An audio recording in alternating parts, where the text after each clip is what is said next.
하나님의 말씀 보겠습니다. 창세기 10장 8절과 9절입니다. 우리 다 함께 봉독하겠습니다. 시작. 구스가 또 니므롯을 낳았으니 그는 세상의 첫 용사라. 그가 여호와 앞에서 용감한 사냥꾼이 되었으므로 속담에 이르기를 아문은 여호와 앞에 니므롯같이 용감한 사냥꾼이로다 하더라. 아멘. 앞서 얘기했지만 바로 함의 후손, 저주받은 함의 후손. 그래서 우리가 지난주에 저주는 운명이 아니다, 노아의 세 아들들을 통해 저주는 운명이 아니다 라고 하는 말씀을 잠시 나눠보기도 했습니다. 자, 세번역 성경은 이 함의 후손에 대한 노아의 저주를 이렇게 번역해 놓았어요. 창세기 9장 27절입니다. 같이 읽어볼게요. 시작. 하나님이 야벳을 크게 일으키셔서 셈의 장막에 살게 하시고 가나안은 종으로 삼아서 셈을 섬기게 하실 것이다. 아멘. 그래요. 야벳은 그 북쪽 그 유럽들, 지금 북유럽, 서유럽 하고 있는 그 유럽 쪽 그 사람들, 터키, 유럽 이쪽에 있는 사람들이 야벳의 후손이다. 우리가 그렇게 보고 있고요.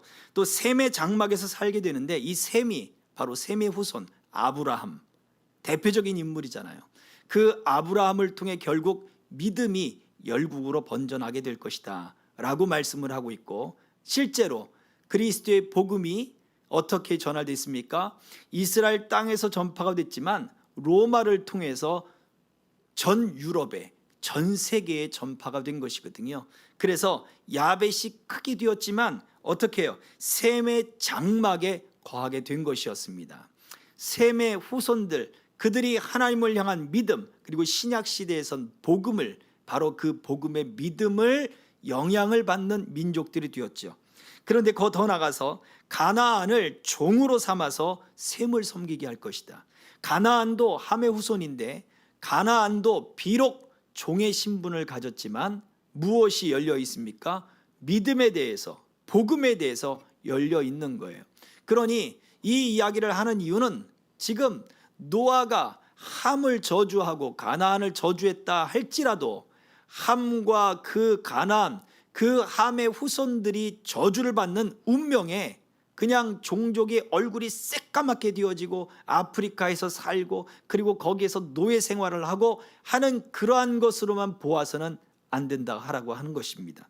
하나님은 모든 사람들에게 복음의 길을 열어주셨어요. 그리고는 운명처럼 그것을 거기에 속박되지 않고 하나님 앞에서 어떠한 삶을 살아가는가에 따라서 그들의 길을 열어주셨다라고 하는 거예요. 그러니 니므롯이라고 하는 이 사람 또한 사실은 하나님이 그에게 카리스마를 준 것이고 그에게 권세를 준 것이고 그의 길을 열어주신 것이에요. 그래서 함의 자손임에도 불구하고 저주받은 운명이다라고 사람들이 생각할지도 모르지만 하나님 앞에서 그는 용사가 되고 영웅이 될 수 있었다라는 것입니다. 자, 그래서 12절, 창세기 10장 12절 띄워줘 보세요. 같이 읽어보겠습니다. 시작. 및 니느웨와 갈라 사이에 레센을 건설하였으니 이는 큰 성읍이라. 누가요? 니므롯이요. 니므롯이 큰 성읍을 세웠다. 그만큼 강력한 제국을 다스리는 사람이 되었고 인물이 되었고 영웅이 되었다라는 것입니다. 그런데 문제는 이 하나님이 저주를 극복하고 그의 삶의 운명을 극복하고 그에게 열어주신 이 환경을 그는 어떻게 사용했느냐라는 거예요. 세상에 처음으로 등장한 이 영웅으로 표현되는 이 니므롯. 그래서 심지어 사람들이 속담에 누구는 니므롯 같은 사냥꾼이 되었다라고 속담을 만들 정도로 그렇게 뛰어난 인물이 되었던 그 니므롯. 그는 그 능력을 어떻게 사용했습니까? 백성 위에 군림하기 위하여 사용했다라고 하는 거예요. 전제주의 국가들의 특징이 무엇이냐? 강력한 왕, 강력한 통치를 갖기를 원하는 사람들의 특징은 그것이 좋은 면에서는 참 좋아요. 이렇게 힘을 하나로 쫙 모으고, 그런데 문제는 자신을 신격화시킨다라는 데 있어요. 자신을 신격화시킨다는 것은 무엇입니까? 그것은 단순히 그냥 나를 신으로 섬기게 만드는 이단이나 사이비 같은 그러한 표현으로 드러나는 사람들은 외면적으로 드러나는 것은 대번에 알지요. 그런데 우리 또한 니무롯같이 우리 안에 자기를 신격화시키는 사람이 있다 이거죠. 무엇입니까? 내가 더 중요한 거예요. 하나님이 중요한 것이 아니라 내 일이 더 중요한 거예요. 우리가 신앙을 갖고 있지만, 우리가 믿음을 갖고 있지만 하나님을 향하여 순종하고 헌신한다라고 이야기를 하지만 결정적인 순간에 내 일이 더 중요하거든요. 하나님, 근데 하나님이 이걸 원하시지만 지금 내가 그렇게 그 일을 할 수는 없습니다 하고 거절하는 사람들이 있어요. 그런데 그 순간 거절하지 않고 할 수 없고 하고자 하는 기쁨이 일어나지 않지만 복종하는 사람들이 있어요.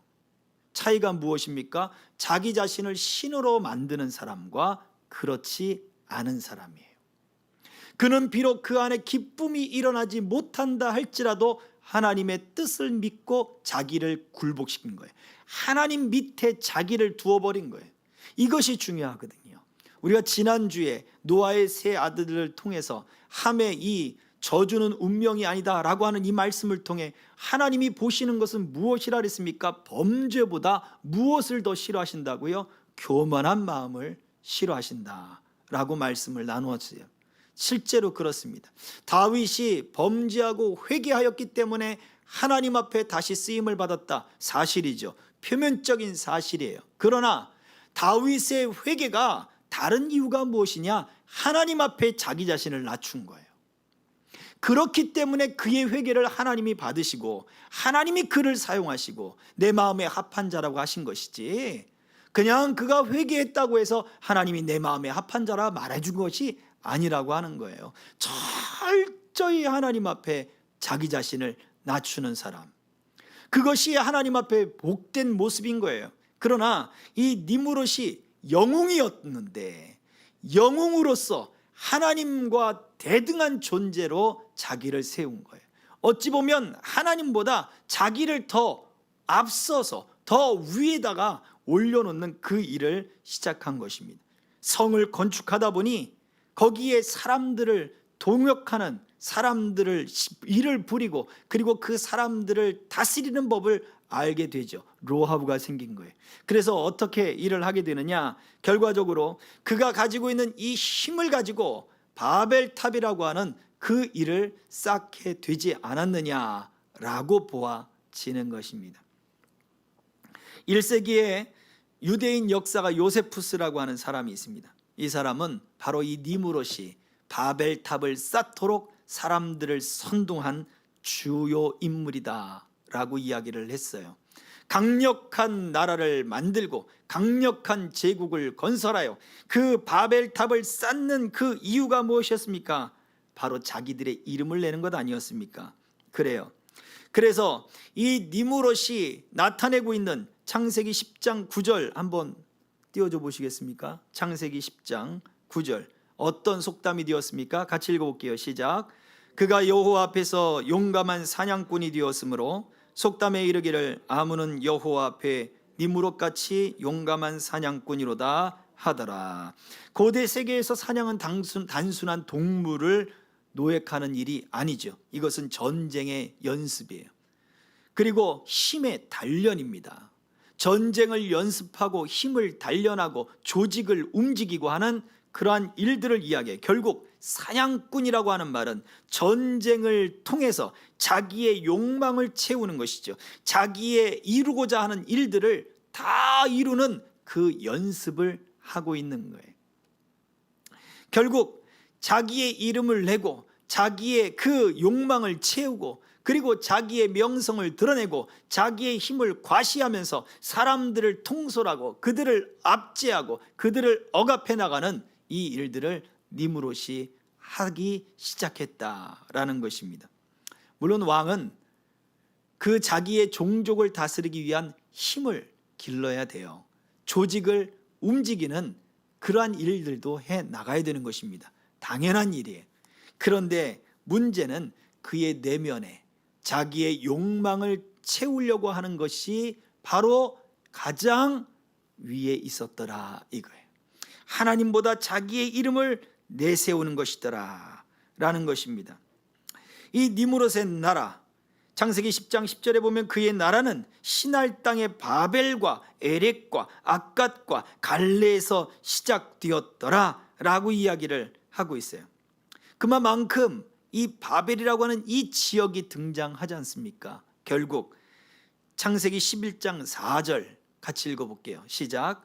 또 말하되 자 성읍과 탑을 건설하여 그 탑 꼭대기를 하늘에 닿게 하여 우리 이름을 내고 온 지면에 흩어짐을 면하자 하였더니, 우리 이름을 내고 온 지면에 흩어짐을 면하게 하자. 두 가지가 하나님 앞에 대적하는 모습이 등장합니다.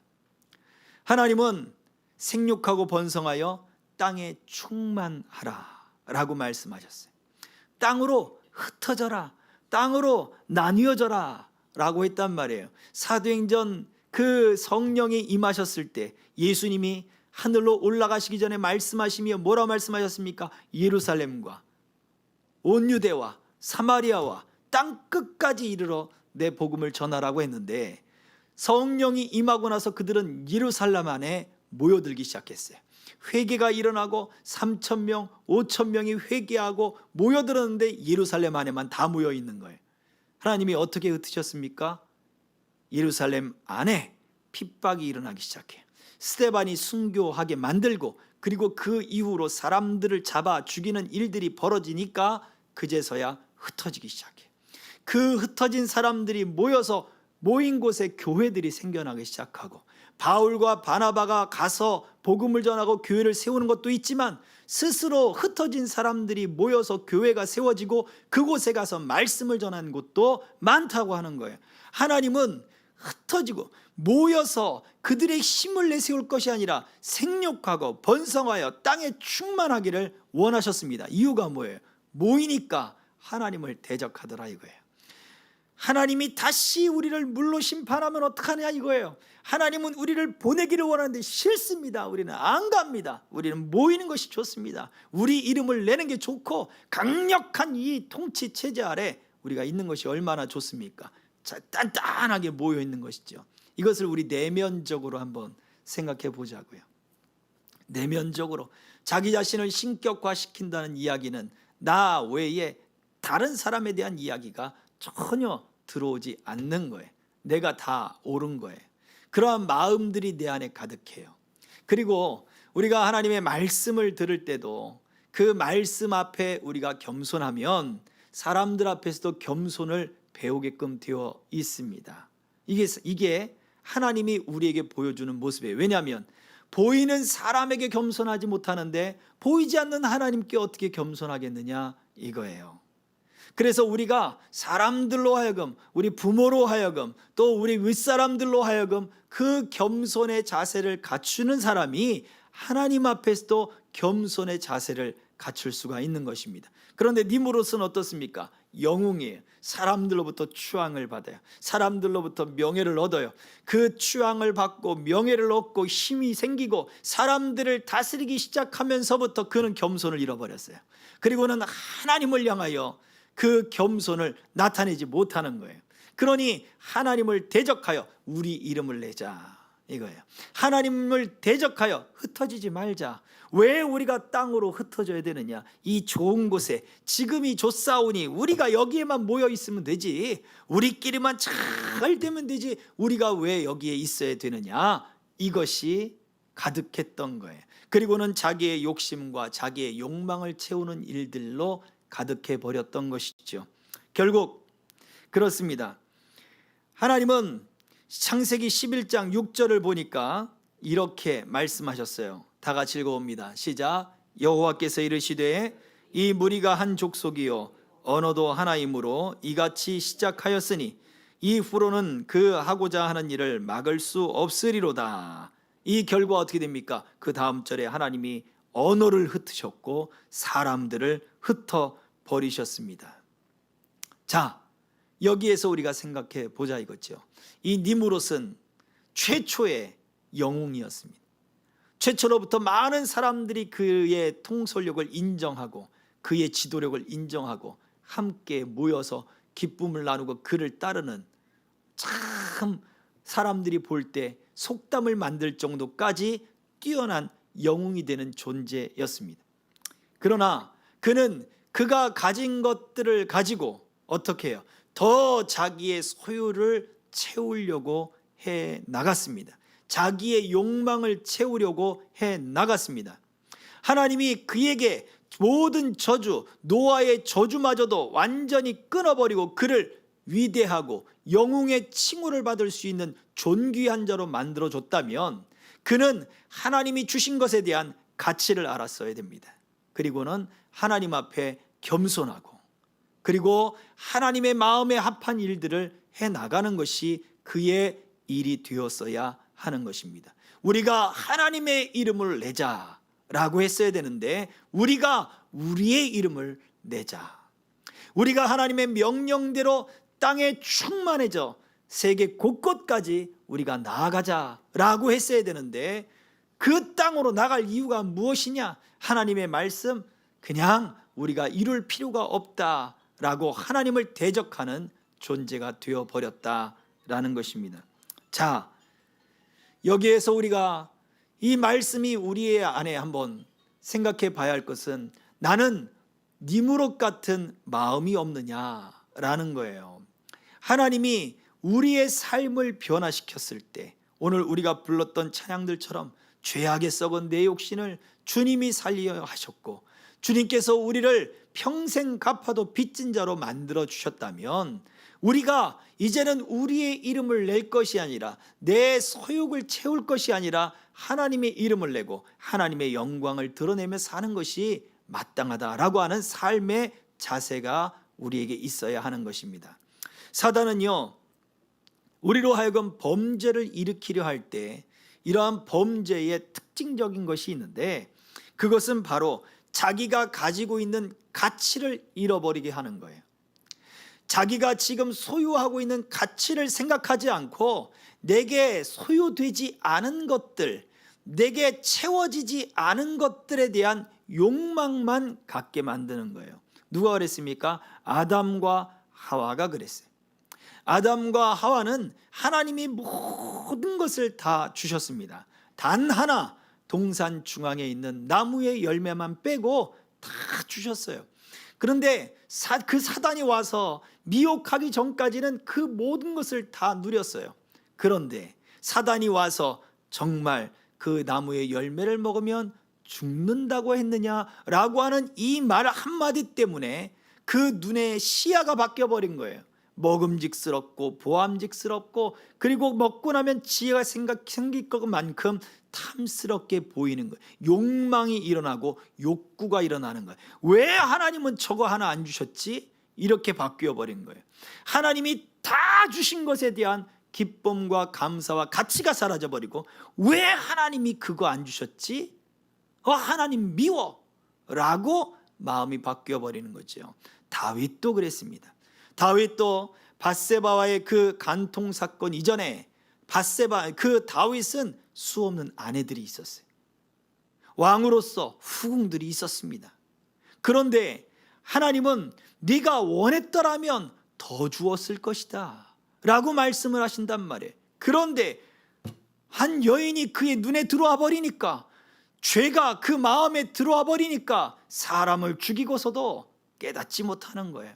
나단 선지자가 와서 비유로 이야기를 합니다. 어떤 사람이 양 99마리가 있는데 그 부자에게 손님이 찾아와서 자기가 가진 양으로 손님을 대접하지 않고 양 한 마리, 자기의 딸처럼 자기의 자식처럼 길리우던 양 한 마리 있는 사람의 양을 뺏어다가 손님을 대접했습니다. 그랬더니 다윗이 분노를 하며 뭐라고 얘기해요? 하나님이 살아계심을 두고 맹세하노니 그가 저주를 받을 것이다. 그가 반드시 죽임을 당할 것이다. 나단 선지자 뭐라고 얘기합니까? 그게 바로 당신입니다 라고 이야기를 한 거예요.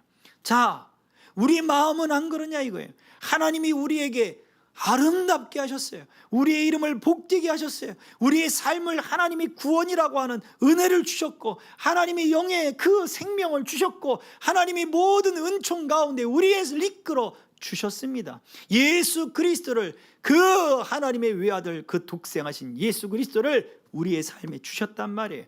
그런데 우리가 그 하나님의 이처럼 받은 그 사랑과 그 은혜가 우리 가운데 있는데, 우리는 그 가치를 우리가 소유하고 누리고 감사하고 기뻐하지 못하고, 내게 갖추지 못한 것, 그것 때문에 우리가 갈등하고 아파하고 다투고 싸우고 죽이기까지 하는 그러한 일들을 세상에서 벌이고 있다는 거예요. 그게 바로 니무롯인 거예요.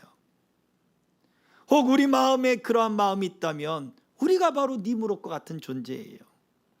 우리가 큰 성을 세우진 않았지만 내 안에 성을 쌓고 있는 거지요. 우리가 바벨탑을 쌓진 않았지만 내 안에 바벨탑을 쌓고 있는 거예요. 그것이 우상이 되어오는 것이고, 그것이 하나님이 볼 때 대적하는 것이 되는 거예요. 저들이 언어가 하나이고 저들이 높은 성을 쌓아 이제 이후로는 그들을 막을 수가 없으니 내가 가서 그들을 흩어버리고 그 언어를 흩어버리라. 하나님이 그들을 살리기 위해서 바벨을 무너지게 한 것이지요. 이후로는 막을 수 없다. 하나님이 막을 수 없는 존재가 되어버리면 어떻게 됩니까? 마지막 심판날에 끝나게 만들어버리는 거예요. 그러나 하나님은 그 교만을 낮추기 위해서 언어가 혼잡하게 만들어버렸고 사람들을 다 흩어버린 거지요. 바로 생명을 살리고 노아의 홍수 같은 심판에 다시 그들이 노출되지 않도록 하나님이 보호하시는 거예요. 그러니 하나님이 우리의 교만을 낮추시고자 하나님은 우리에게 다가오셔서 우리를 흩으시고 우리를 혼잡하게 만드는 것 또한 하나님의 은혜인 거예요. 자, 생각해 봅시다. 이 니무롯은 참 하나님 앞에 특이한 사냥꾼이다. 하나님 앞에 사람들로부터 칭송을 받고 영화를 얻었던 사람이지만 그가 가지고 있는 것, 그가 소유하고 있는 것의 가치를 잃어버리고 소유하지 못하고 갖지 못하는 욕망만 가득 찼기에 그 교만이 그 후손 가운데 그 사건, 바벨탑의 사건도 만들고 하나님으로부터 징계와 그리고 하나님으로부터 흩어짐을 당하게 되었던 것입니다.